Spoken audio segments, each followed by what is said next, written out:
একটি বিশেষ সূচনা।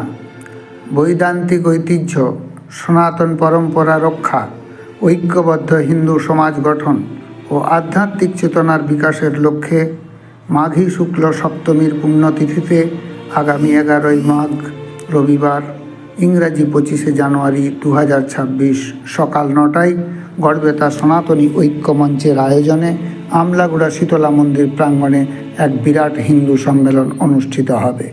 উক্ত সম্মেলনে সারাদিনব্যাপী কলস যাত্রা, বিশ্বশান্তি যজ্ঞ, সমাবেত গীতা পাঠ, ভাগবত পাঠ, শতাধিক সন্ত মহাত্মাদের আশীর্বচনের পাশাপাশি বসে আঁকো, সঙ্গীত ইত্যাদি সাংস্কৃতিক অনুষ্ঠান ও মহাপ্রসাদ গ্রহণের মধ্য দিয়ে সম্মেলন পূর্ণতা পাবে।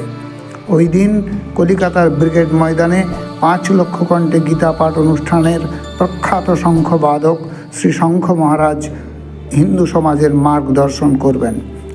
ভাগবত পাঠ করবেন শ্রী মধুরূপানন্দজি মহারাজ। এই পুণ্য দিনে আত্মীয় বন্ধুসহ সমস্ত হিন্দু সমাজ সপরিবার অংশগ্রহণ করুন। গড়বেতা সনাতনী ঐক্যমঞ্চ কামনা করি।